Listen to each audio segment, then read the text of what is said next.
If you enjoyed this audiobook, please consider liking, sharing, and subscribing to the channel. Sharing it with your friends and family helps spread knowledge. And when we help others grow, we grow too. Thank you so much for listening. Let's dive into the audiobook. Chapter 1, The Power of Desire, Part 1, Defining Your Burning Desire. When Sarah Blakely cut the feet off her pantyhose with a pair of scissors in 1998, she possessed something more powerful than business experience or venture capital funding. She carried an intense, specific desire that burned so fiercely it would eventually transform her $5,000 savings into a billion-dollar empire with Spanx. This wasn't merely wishful thinking about being successful someday. Blakely had identified exactly what she wanted to create and why it mattered desperately to her and millions of other women. The difference between Sarah Blakely and countless others who dream of entrepreneurial success lies in the precision and intensity of desire itself. Most people harbor vague aspirations about wealth, success, or happiness. They might say they want to be rich or successful, but these generalized wishes lack the focused power necessary to drive sustained action. Think of desire as the difference between a light bulb and a laser. Both produce light, but only the laser possesses enough concentrated energy to cut through steel. Consider how Thomas Edison approached his work on the incandescent light bulb. He didn't simply wish to invent something useful. Edison held a specific vision of affordable electric lighting in every American home.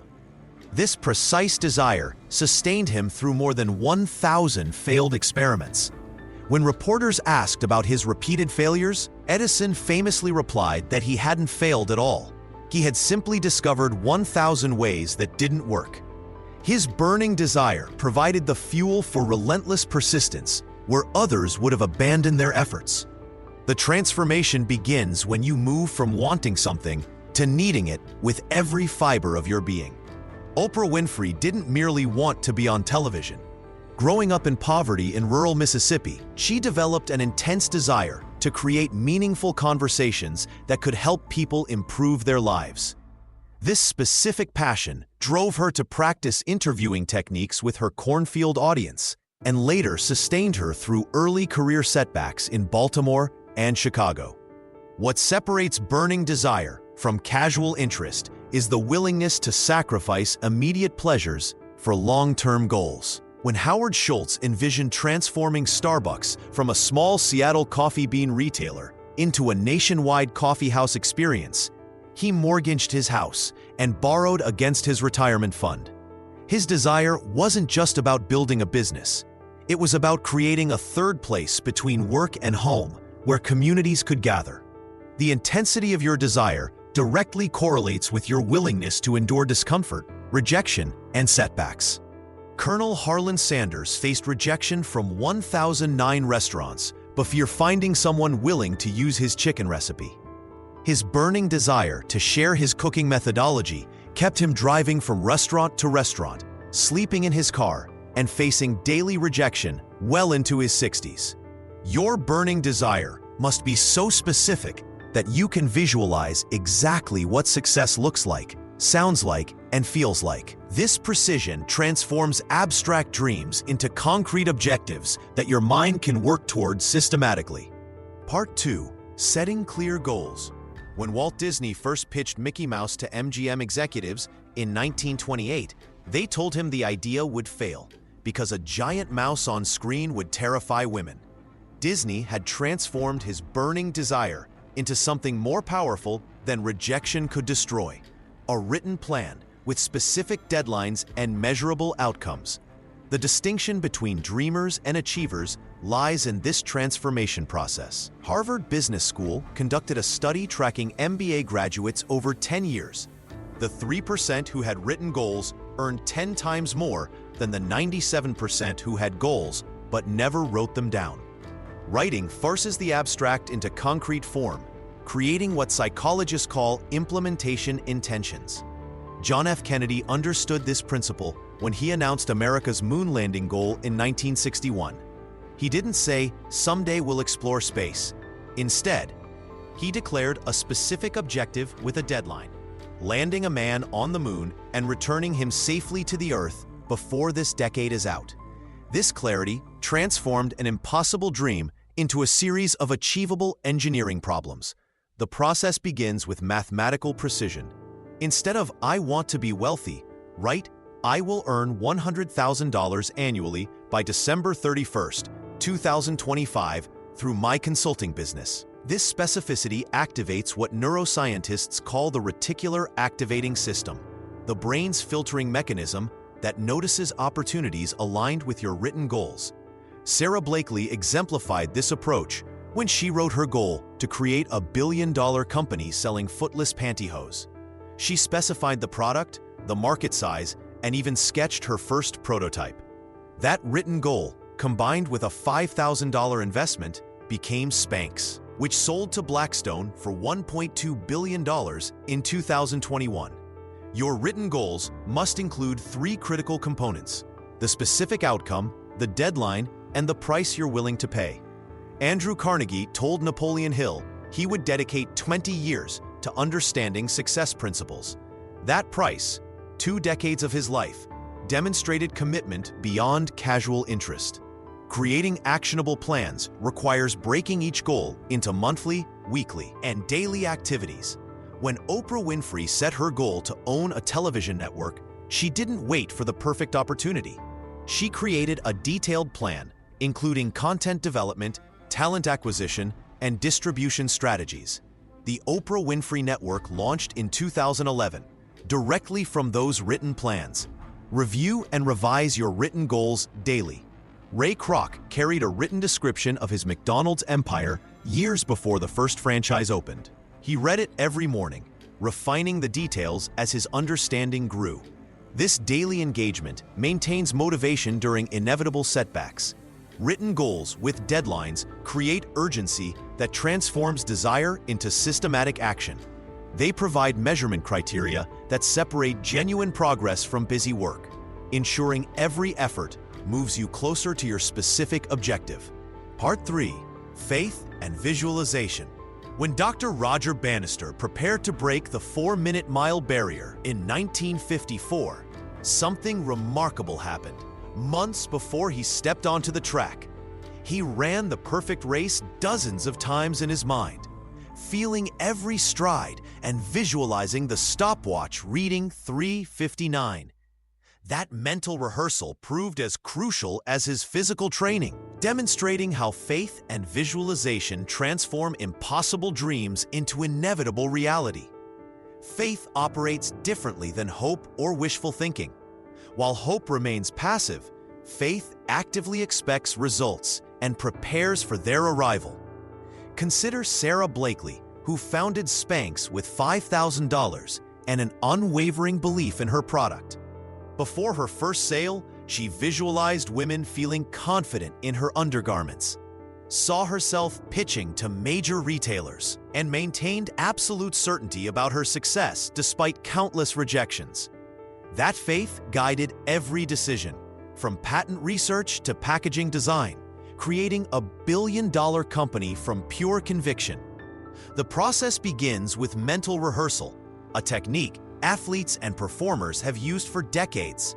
Visualization works because your subconscious mind cannot distinguish between vividly imagined experiences and real ones. When you repeatedly visualize achieving your goal, your brain creates neural pathways that make success feel familiar rather than foreign.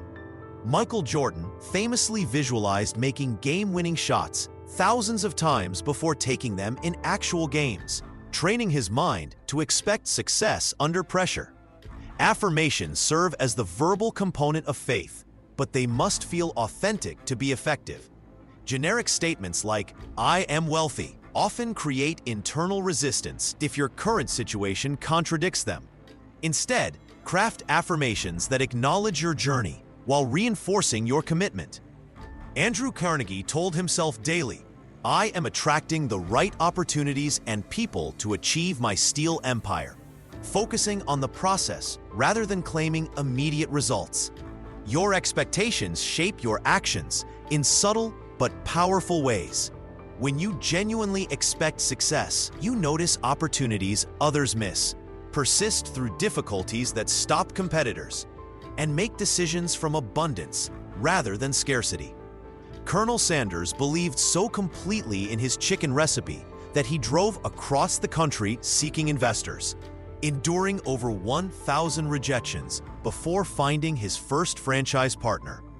His faith wasn't blind optimism, but informed confidence based on knowing his product's value. The transformation from desire to reality happens through what psychologists call confirmation bias, working in your favor. When you maintain absolute faith in your goal, your subconscious mind begins filtering information and opportunities that support that belief. You start seeing connections, meeting helpful people, and discovering resources that were always there, but previously invisible to your unfocused attention. Faith without action remains powerless, but action without faith lacks direction and persistence.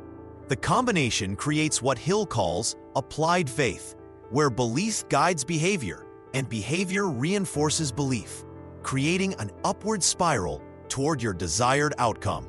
Part 4. Turning desire into action. Most people stumble at the moment when belief must transform into behavior. Research from the Dominican University of California found that individuals who write down their goals and share them are 42% more likely to achieve them, yet millions continue operating on mental intentions alone. James Dyson created 5,126 failed prototypes before perfecting his revolutionary vacuum cleaner. His burning desire wasn't enough. Each failure demanded immediate action toward the next iteration. This exemplifies Hill's principle that desire without persistent action becomes merely wishful thinking. Dyson's success came not from avoiding setbacks, but from maintaining continuous momentum despite them. The gap between intention and execution kills more dreams than lack of talent or resources. Procrastination researcher Dr. Timothy Pykill discovered that people delay action when tasks feel overwhelming or abstract. The remedy lies in what Hill calls definiteness of purpose, translated into specific daily behaviors. Consider Sarah Blakely, who turned her desire to create better undergarments into Spanx. She didn't wait for perfect conditions or complete knowledge. Instead, she researched patent law at the library, cold-called manufacturers, and personally pitched her product to department stores.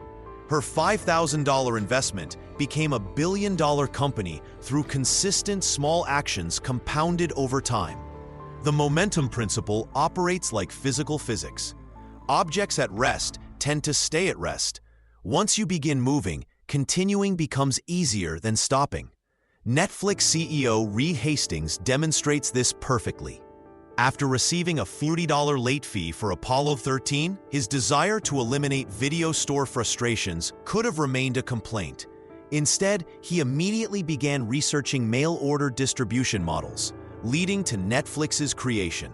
Initiative separates dreamers from achievers. Hill observed that successful individuals act before feeling ready. They understand that perfect timing never arrives. Amazon's Jeff Bezos exemplifies this mindset. He quit his lucrative Wall Street job to sell books from his garage, driven by the desire to capitalize on internet commerce. His immediate action during the web's infancy positioned Amazon as an e-commerce giant. Adaptability becomes crucial when initial actions produce unexpected results. Hill emphasizes that rigid adherence to original plans often leads to failure. Colonel Sanders faced over 1,000 rejections before finding a restaurant willing to use his chicken recipe. His desire remained constant, but his approach evolved with each rejection until he found the right formula. Resilience transformed setbacks into stepping stones. When Oprah Winfrey was fired from her first television job as unsuitable for TV, she could have abandoned her media aspirations. Instead, she immediately sought new opportunities, eventually becoming one of media's most influential figures.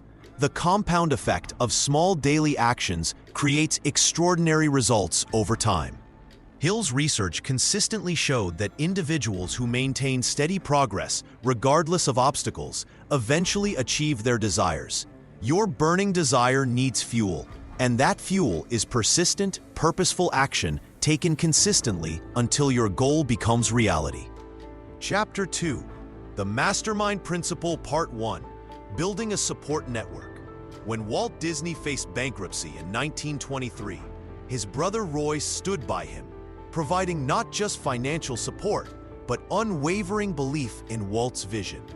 This partnership became the foundation of what would eventually become the Walt Disney Company. Years later, Disney would regularly gather with other creative minds, including director Frank Capra and animator Ub Iwerks, to share ideas, challenge assumptions, and push each other toward greater achievements. This informal collective demonstrated a principle that Napoleon Hill identified as fundamental to lasting success: no one achieves greatness in isolation. The concept of the mastermind group stems from a simple yet profound truth. When Henry Ford was developing the assembly line, he didn't work alone. He surrounded himself with engineers, mechanics, and business advisors who each contributed unique expertise. Ford often credited his success not to his individual brilliance, but to his ability to access and coordinate the knowledge of others. This collaboration created solutions that no single person could have conceived. Modern research validates what Hill observed decades ago. A Stanford study found that people who worked collaboratively on complex problems persisted 64% longer than those working alone. The study revealed that the mere perception of working together enhanced motivation and improved performance. Tech giants like Google and Apple have institutionalized this principle through structured innovation teams that bring together diverse perspectives to tackle challenging problems. Selecting the right members for your support network requires careful consideration. Steve Jobs chose advisors based on complementary skills rather than similar backgrounds. His board included retail experts when Apple entered physical stores, supply chain specialists when manufacturing became critical, and design visionaries when aesthetics needed refinement. Each member brought something Jobs himself lacked, creating a collective intelligence greater than any individual contribution. The pharmaceutical industry provides compelling evidence of collaborative power. When COVID-19 emerged, companies like Pfizer partnered with BioNTech, combining Pfizer's manufacturing expertise with BioNTech's mRNA technology. This collaboration compressed typical vaccine development timelines from decades to months. Neither company could have achieved this breakthrough independently. Building an effective support network demands more than good intentions. Warren Buffett and Charlie Munger exemplify successful long-term collaboration. They established regular communication patterns, shared decision-making processes, and complementary analytical approaches. Buffett handles the public-facing aspects, while Munger provides contrarian perspectives. Their partnership has generated extraordinary returns for Berkshire Hathaway shareholders over 5 decades. Your support network should challenge your thinking, not simply validate your ideas. When Reed Hastings proposed Netflix's shift from DVD rentals to streaming, his advisory team questioned the timing, technology requirements, and market readiness. These challenges forced Hastings to refine his strategy, ultimately leading to Netflix's dominance in digital entertainment. The friction generated valuable insights that improved the final approach. The key lies in intentional cultivation. Your network should include people who possess skills you lack, experience different markets, and maintain alternative perspectives. Regular interaction, structured feedback sessions, and mutual accountability create the conditions for breakthrough thinking and sustained motivation. Part 2: The Value of Collaboration. When Warren Buffett and Charlie Munger first began working together at Berkshire Hathaway in 1978, their individual investment philosophies clashed dramatically. Buffett favored value investing in underpriced companies, while Munger pushed for quality businesses at fair prices. This tension could have destroyed their partnership, but instead, it created something extraordinary: a decision-making process that has generated returns exceeding 20% annually for over 4 decades. The magic happened because they refused to simply agree with each other. Their collaboration worked precisely because they approached problems from different angles.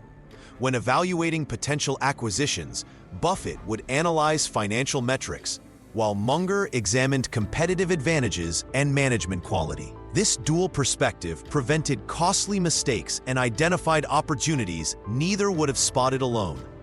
Consider how Google's founders, Larry Page and Sergey Brin, combined their distinct expertise during the company's early days. Page understood user interface design, while Brin excelled at data mining algorithms. When they faced the challenge of organizing internet information, their collaborative approach produced PageRank, the algorithm that became Google's foundation. Neither could have developed this breakthrough independently. The key difference between successful collaboration and mere cooperation lies in intellectual friction. When Disney's creative teams develop animated films, they deliberately include artists, writers, and technologists in the same brainstorming sessions. The artists push for visual storytelling that might seem technically impossible, while technologists suggest innovations that artists hadn't considered. This creative tension produced breakthrough films like Toy Story and Frozen. Effective collaboration requires what psychologists call constructive dissent. Research from MIT's Center for Collective Intelligence demonstrates that groups solving complex problems perform best when members actively challenge each other's assumptions. Teams that prioritize harmony over honest debate consistently produce inferior results. Trust forms the foundation that makes productive disagreement possible. When Amazon's leadership team debates new initiatives, Jeff Bezos established the principle of disagree and commit. Team members can argue passionately against decisions during discussion, but once the group reaches consensus, everyone supports the chosen direction completely. This approach accelerates execution while ensuring thorough evaluation. The pharmaceutical industry provides compelling evidence of collaboration's power. When Pfizer and BioNTech partnered to develop their COVID-19 vaccine, they combined Pfizer's manufacturing capabilities with BioNTech's mRNA technology. Their collaboration compressed typical vaccine development timelines from years to months, demonstrating how complementary strengths create exponential results. What separates transformative partnerships from ordinary teamwork is the willingness to share both credit and risk. When problems arise, effective collaborators focus on solutions rather than blame. They recognize that collective success depends on individual members contributing their unique strengths while remaining accountable to shared objectives. The most productive collaborations occur when participants bring different perspectives to identical goals. This diversity of thought, combined with mutual respect and honest communication, creates an environment where breakthrough solutions emerge naturally from the intersection of varied expertise and experience. Part 3. Harnessing collective intelligence. When Andrew Carnegie assembled his inner circle of advisors, he discovered something remarkable. The collective intelligence of the group consistently produced solutions that none of them could have generated individually. This phenomenon, which Hill termed the Mastermind, operates on a principle more powerful than simple addition. It creates exponential thinking capacity through structured collaboration. The mechanics of collective intelligence require more than just gathering smart people in a room. Google's Project Aristotle studied over 180 teams to identify what makes groups effective. Their findings revealed that psychological safety, the ability to share ideas without fear of judgment, was the strongest predictor of team performance. This research validates Hill's emphasis on creating environments where members feel comfortable expressing unconventional thoughts and challenging existing assumptions. Regular meetings form the foundation of effective group intelligence. Thomas Edison held structured sessions with his team of inventors, rotating discussion leadership and requiring each member to present at least one new perspective on the problem at hand. These sessions weren't casual conversations, but disciplined explorations of possibilities. Edison's approach generated over 1,000 patents, demonstrating how systematic collaboration amplifies creative output. The feedback exchange process requires specific protocols to maximize effectiveness. Warren Buffett's investment partnership with Charlie Munger illustrates this principle in action. They developed a system where each presents their strongest argument for and against investment decisions, deliberately seeking contradictory viewpoints. This structured disagreement has produced one of history's most successful investment records, proving that constructive conflict within trusted relationships generates superior outcomes. Brainstorming effectiveness depends on establishing clear ground rules before discussions begin. 3M's innovation teams follow protocols that separate idea generation from evaluation, ensuring creative flow isn't stifled by premature criticism. During their initial brainstorming phases, quantity matters more than quality. Wild ideas often contain seeds of breakthrough solutions. Only after exhausting possibilities do they shift to analytical evaluation.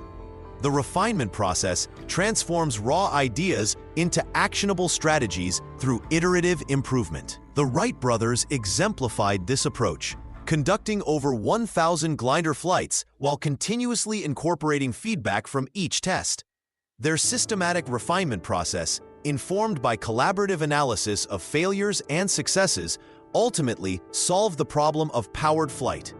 Accountability within the group creates momentum that individual motivation cannot match. When Jack Welch led General Electric, he established workout sessions where cross-functional teams tackled specific challenges with predetermined deadlines. The peer pressure and mutual commitment generated by these sessions produced faster decision-making and higher implementation rates than traditional top-down directives. The inspiration that emerges from collective intelligence often surprises participants. When facing seemingly impossible challenges, group members frequently discover connections between disparate ideas that spark innovative solutions. This creative synthesis happens when diverse perspectives intersect under structured conditions, creating what researchers call combinatorial creativity, the foundation of breakthrough thinking. Part 4. Sustaining motivation and accountability. The most sophisticated business strategies crumble without sustained execution. Research from Harvard Business School shows that 70% of strategic initiatives fail, not due to poor planning, but because motivation wanes and accountability dissolves over time. This reality makes the ongoing dynamics of mastermind groups critical to achieving meaningful results. Peer support operates differently than traditional accountability systems. When Reed Hastings faced criticism for Netflix's DVD-to-streaming transition in 2011, his informal advisory circle of fellow CEOs provided the encouragement needed to persist through subscriber losses and public backlash. These relationships offered something beyond professional consultation. They provided emotional resilience during a period when conventional wisdom suggested retreat. The psychology behind peer accountability reveals why mastermind groups sustain motivation more effectively than individual goal setting. Dr. Gail Matthews. Research at Dominican University demonstrated that people who share their goals with friends achieve them at rates 65% higher than those who keep goals private. The mechanism involves social contract theory. When we commit publicly to others we respect, the cost of failure extends beyond personal disappointment to potential social embarrassment. Consider how Oprah Winfrey maintained momentum through decades of career evolution. Her long-standing relationship with Gayle King and other trusted advisors created a feedback loop that celebrated wins while preventing complacency. These relationships provided perspective during challenging periods, such as the 2018 Weight Watchers investment controversy, when having allies who understood her long-term vision proved essential.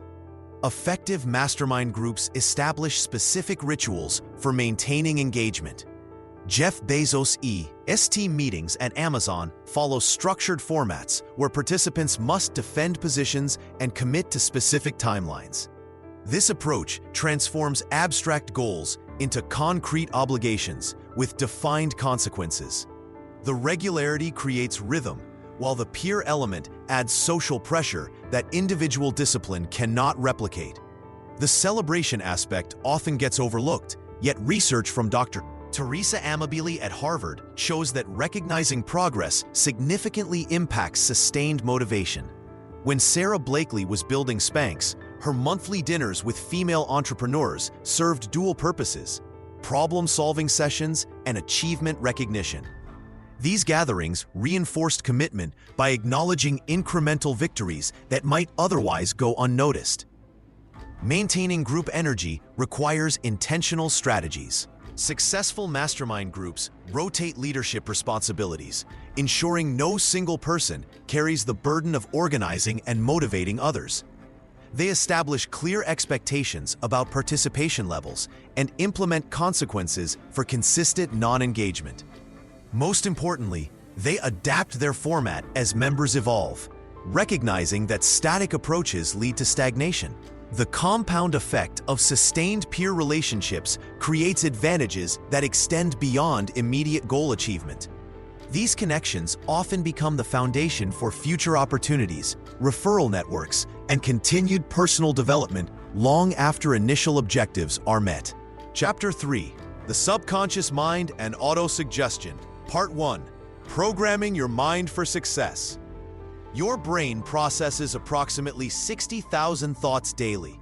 Yet most people surrender control of this powerful mechanism to random circumstances and external influences.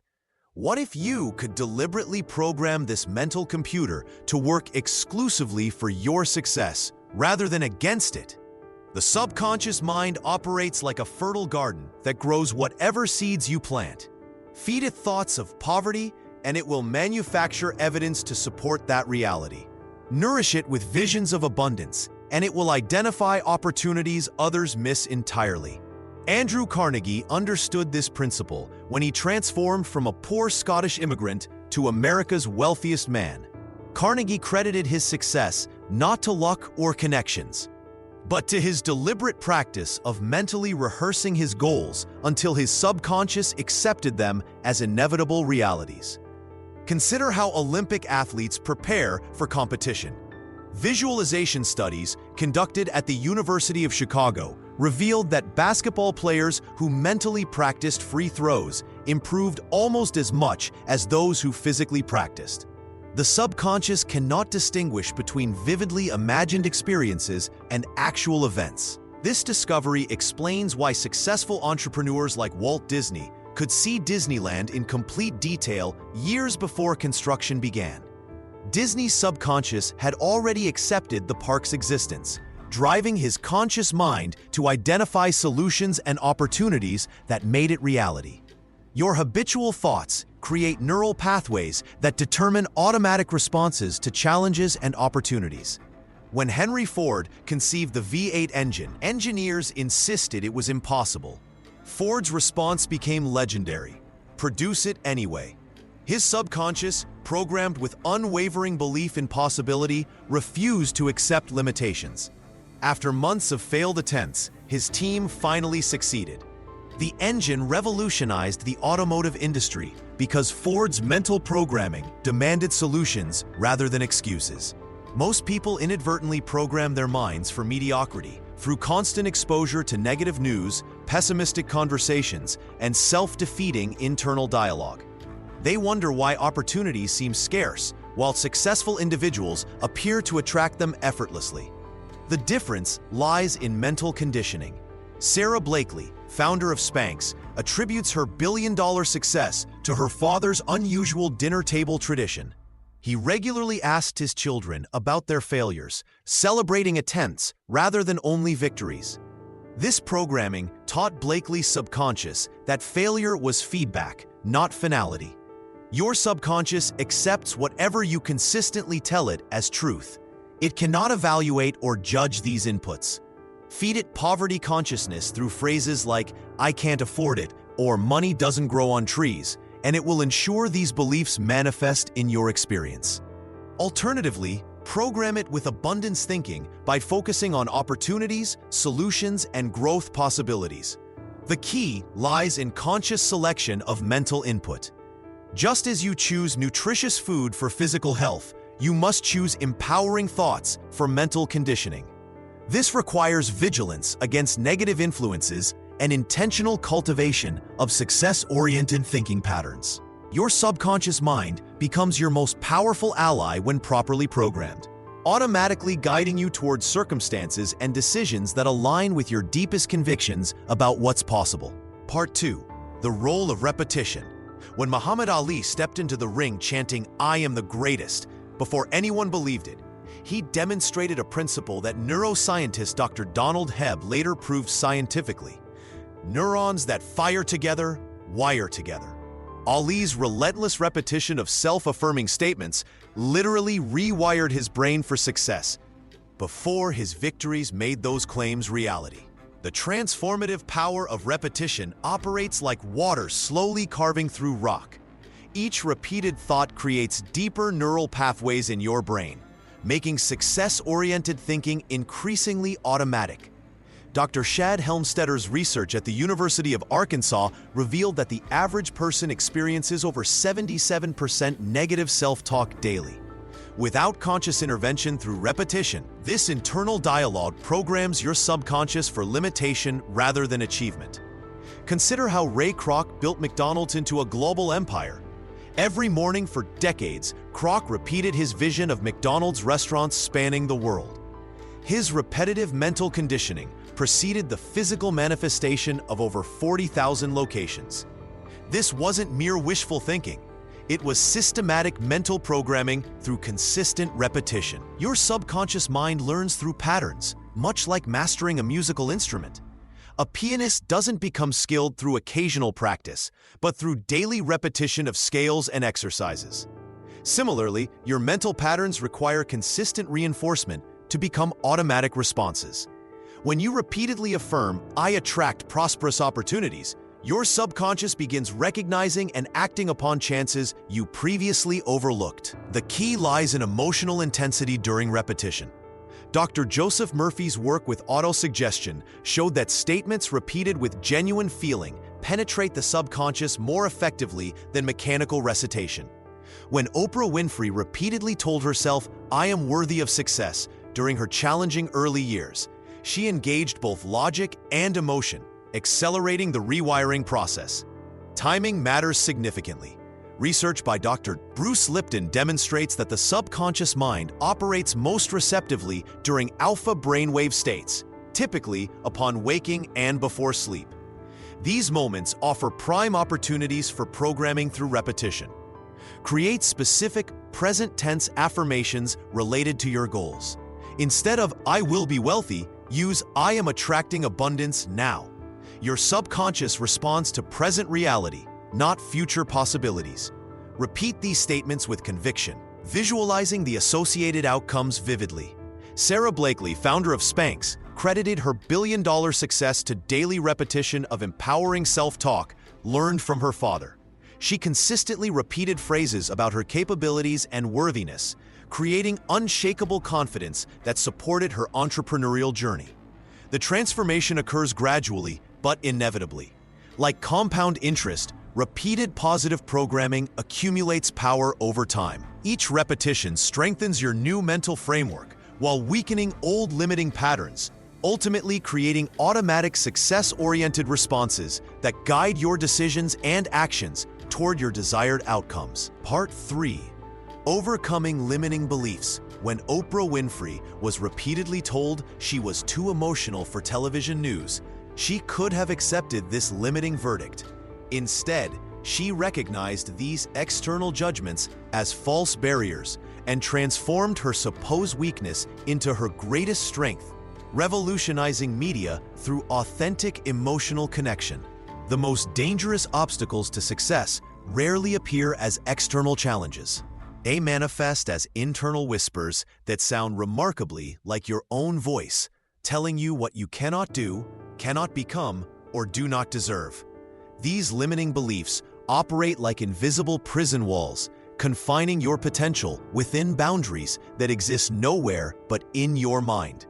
Consider the story of Colonel Sanders, who faced over 1,000 rejections before finding a restaurant willing to use his chicken recipe.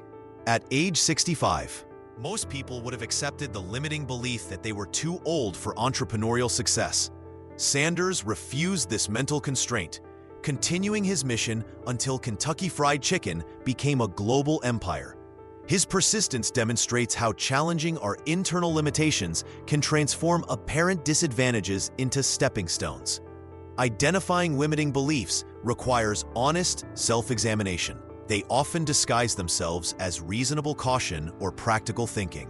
Phrases like, "I'm not good with money," "successful people are just lucky," or "people like me don't achieve that level of success," reveal these hidden barriers. Notice how these statements feel absolute and final, leaving no room for growth or change. The antidote lies in conscious contradiction through autosuggestion. When Henry Ford declared, "Whether you think you can or you think you can't, you're right," he highlighted the power of mindset. You're right. He captured this fundamental truth. Your subconscious accepts whatever you repeatedly tell it as fact. By deliberately feeding it new information, you can overwrite old programming. Jim Carrey famously wrote himself a check for $10 million before achieving fame, carrying it in his wallet while repeatedly affirming his worth as an entertainer. This practice wasn't mere wishful thinking, but active reprogramming of his self-concept. He visualized receiving that exact amount for acting services, reinforcing this new belief daily until reality aligned with his mental programming. The transformation process demands patience and consistency. Like changing a river's course, redirecting your mental patterns requires sustained effort. Begin by catching limiting thoughts as they arise. Replace "I can't afford that" with "How can I afford that?" Transform "I'm not smart enough" into "I'm learning what I need to know." These subtle shifts create profound changes over time. Remember that limiting beliefs often serve as protection mechanisms, keeping you in familiar but restricted territory. Challenging them requires courage to step beyond your comfort zone. Yet this courage pays extraordinary dividends, transforming your entire relationship with possibility and opening pathways previously invisible to your conscious mind.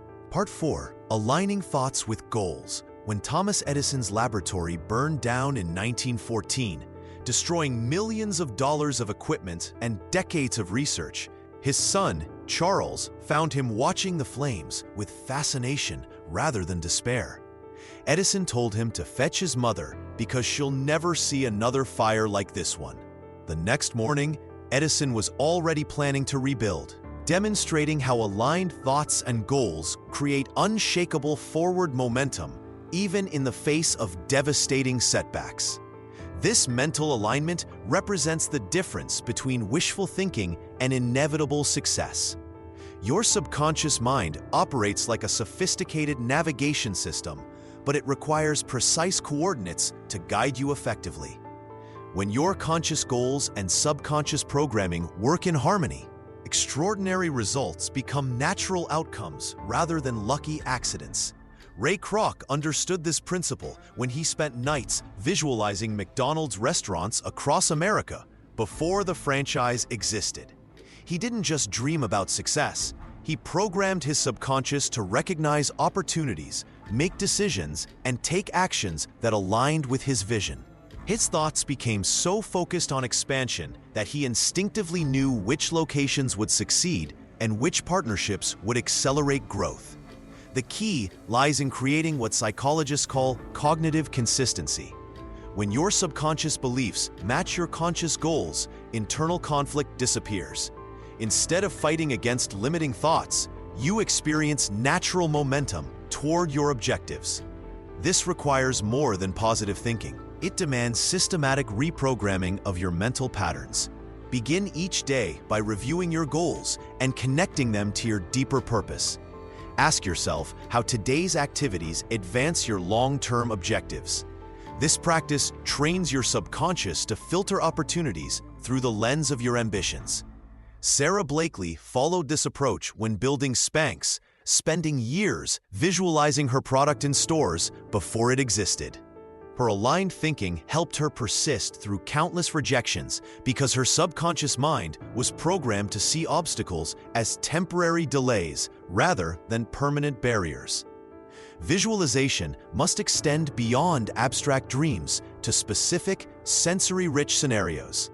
See yourself achieving your goals with precise detail. Feel the emotions of success. Experience the satisfaction of accomplishment. This mental rehearsal primes your subconscious to recognize real opportunities when they appear and respond with confidence rather than hesitation. Consider how your current thoughts either support or sabotage your objectives. Do you catch yourself dwelling on potential failures or imagining successful outcomes? Your subconscious accepts whatever you feed it most consistently. When Oprah Winfrey was working in local television, she spent time each day imagining herself reaching millions of people with meaningful content.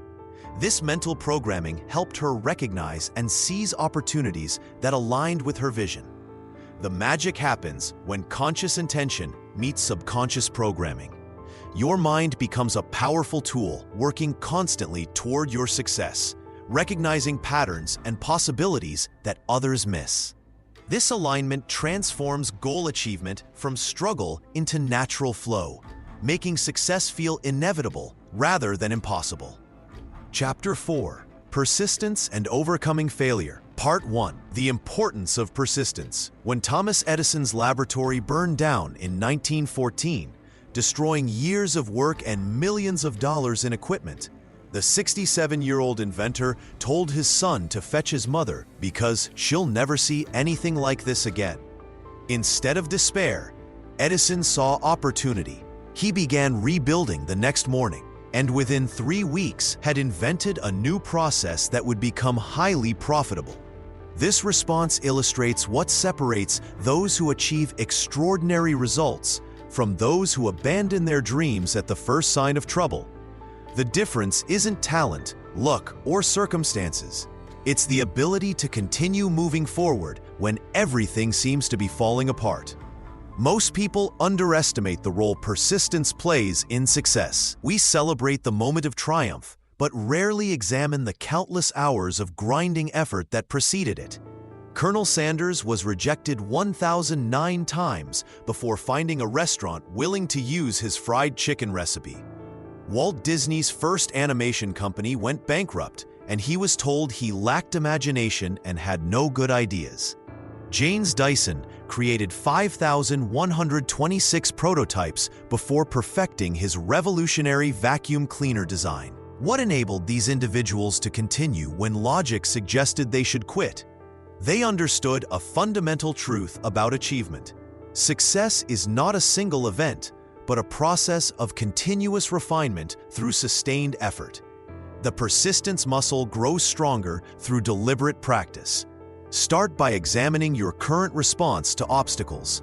Do you immediately seek alternatives when faced with resistance? Or do you first explore ways to push through the initial barrier? Most breakthrough moments occur just beyond the point where average performers give up.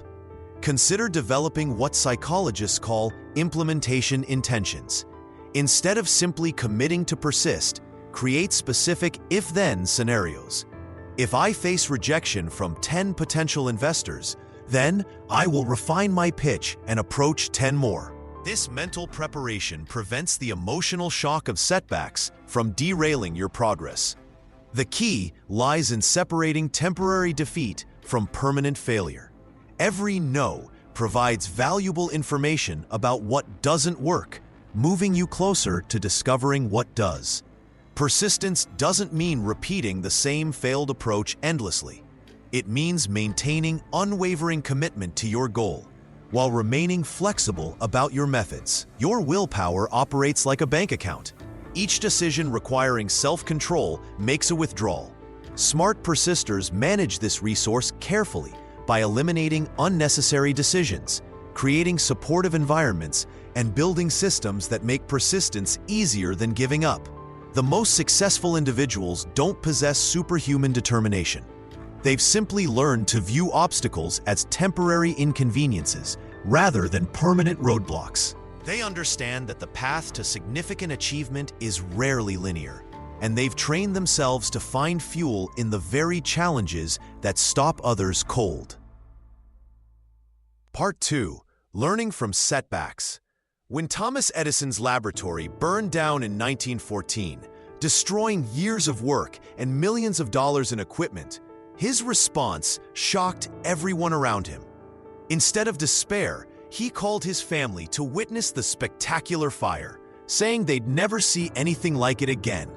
The next morning, he was already planning to rebuild, telling reporters that all their mistakes had been burned up and they could start fresh. This moment captures a profound truth about setbacks that most people miss entirely. The conventional wisdom treats failure as something to avoid at all costs. Yet research from Harvard Business School shows that entrepreneurs who experienced a previous failure were significantly more likely to succeed in subsequent ventures than first-time entrepreneurs. The difference lies not in avoiding failure, but in how they processed and learned from their defeats. Consider James Dyson's journey developing his revolutionary vacuum cleaner. He created 5,126 failed prototypes before achieving success with the 5,127th version.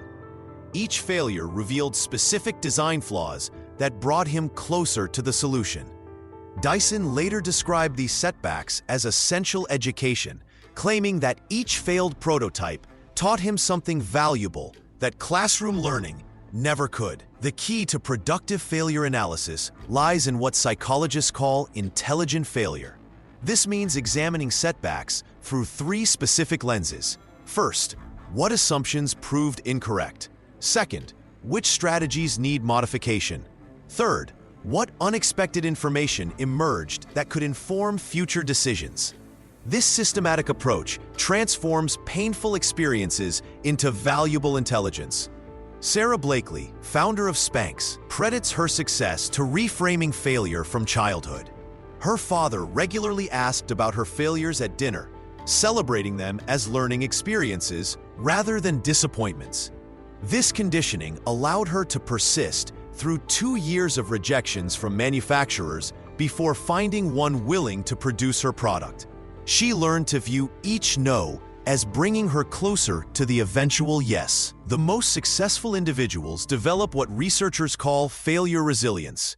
They maintain emotional equilibrium during setbacks by separating temporary defeat from permanent identity. When Colonel Sanders was rejected by 1,009 restaurants before the 1,010th agreed to use his chicken recipe, he understood that each rejection was feedback about his presentation or timing, not a judgment of his idea's worth. Practical failure analysis requires honest assessment without self-destruction. Document what happened, identify controllable factors, and extract actionable insights. Oprah Winfrey's early career included being fired from her first television job for being too emotionally invested. Instead of abandoning media, she used this feedback to develop her authentic interviewing style, turning her perceived weakness into her greatest strength. The most valuable setbacks often reveal hidden opportunities that success might have obscured. When Steve Jobs was ousted from Apple, he founded Next and acquired Pixar, gaining experiences that proved crucial when he returned to transform Apple into the world's most valuable company. His forced departure, initially devastating, became the foundation for unprecedented innovation. Smart failure analysis also includes examining timing and external factors. Sometimes the right idea appears at the wrong moment, requiring patience rather than abandonment. Amazon's stock price crashed 94% during the dot-com bust, but Jeff Bezos used this period to strengthen operations rather than change direction, positioning the company for explosive growth when conditions improved. Part 3. Developing resilience. When Michael Jordan got cut from his high school basketball team, he could have quit. Instead, he used that rejection as fuel to practice harder, ultimately becoming basketball's greatest player. This story illustrates a fundamental truth. Resilience isn't just about bouncing back from failure. It's about transforming that failure into the foundation for extraordinary achievement. Building true resilience begins with understanding that emotional strength operates like a muscle. The more you exercise it under pressure, the stronger it becomes. Colonel Sanders faced over 1,000 rejections before finding a restaurant willing to use his chicken recipe. Each no could have broken his spirit, but he developed what psychologists call stress inoculation, the ability to remain calm and focused despite repeated disappointments. The most resilient people share a common trait. They reframe setbacks as temporary and specific, rather than permanent and personal. When Oprah Winfrey was fired from her first television job for being too emotionally invested in her stories, she didn't conclude she was unsuited for media. Instead, she recognized this as feedback about fit, not ability. This cognitive flexibility, the capacity to see multiple perspectives on the same situation, forms the backbone of emotional resilience. Physical wellness directly impacts mental toughness. Research from Harvard Medical School shows that regular exercise reduces cortisol levels and increases endorphins, creating a biological foundation for resilience. Walt Disney maintained a strict exercise routine throughout his career, crediting his morning walks with helping him process the stress of multiple business failures before creating his entertainment empire. Support systems act as external scaffolding for internal strength. Reid Hoffman, LinkedIn's founder, credits his success partly to his practice of maintaining relationships with mentors and peers who provided perspective during difficult periods. He regularly scheduled coffee meetings with advisors, treating emotional support as strategically important as financial planning. The practice of gratitude serves as a resilience multiplier. Studies from UC Davis demonstrate that people who write down 3 things they're grateful for each day show increased optimism and better stress management within just 2 weeks. This isn't positive thinking for its own sake. Gratitude literally rewires the brain to notice opportunities rather than obstacles. Perhaps most importantly, resilient individuals cultivate what researchers call benefit finding, the ability to identify positive outcomes from negative experiences. When Richard Branson's Virgin Atlantic faced bankruptcy during the Gulf War, he used the crisis to streamline operations and strengthen customer relationships. The company emerged more efficient and customer-focused than before the crisis hit. True resilience transforms you from someone who endures hardship into someone who grows stronger because of it. Each challenge becomes raw material for building the mental and emotional capacity needed to pursue increasingly ambitious goals. Part 4.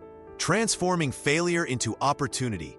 When James Dyson's first 5,126 prototypes failed to work properly, most rational people would have quit.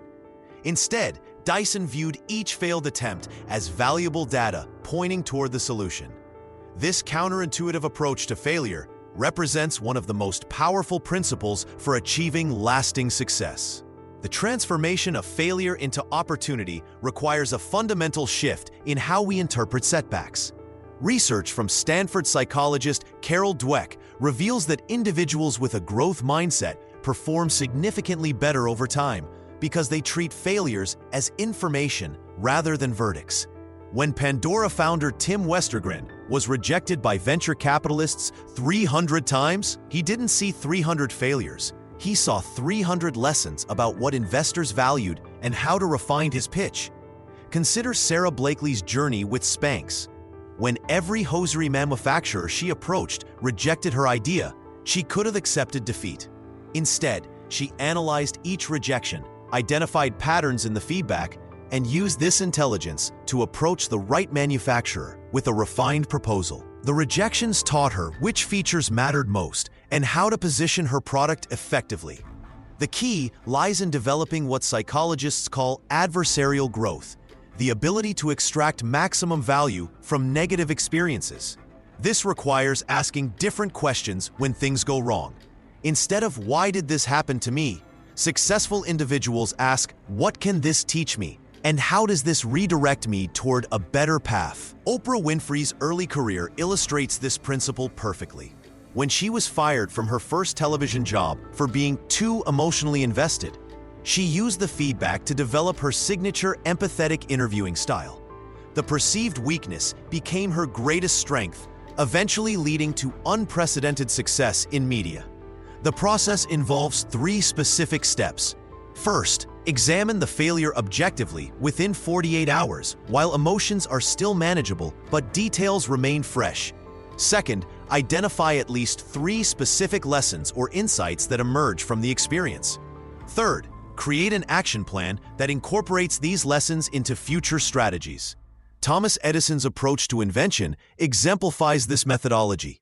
After each unsuccessful experiment with the light bulb, he meticulously documented what didn't work and why. He famously stated that he hadn't failed 1,000 times. He had found 1,000 ways that didn't work, bringing him closer to the solution. Modern neuroscience supports this approach. When we reframe failure as learning, the brain releases dopamine, the same neurotransmitter associated with rewards. This biological response makes us more likely to take calculated risks and persist through challenges. The most successful individuals understand that failure often contains superior opportunities disguised as disappointment. Jack Ma was rejected from countless jobs, including KFC, before founding Alibaba. Each rejection clarified his understanding of traditional employment limitations and strengthened his resolve to create something entirely new. This mindset transforms the entire relationship with risk and uncertainty, converting potential roadblocks into stepping stones toward extraordinary achievement.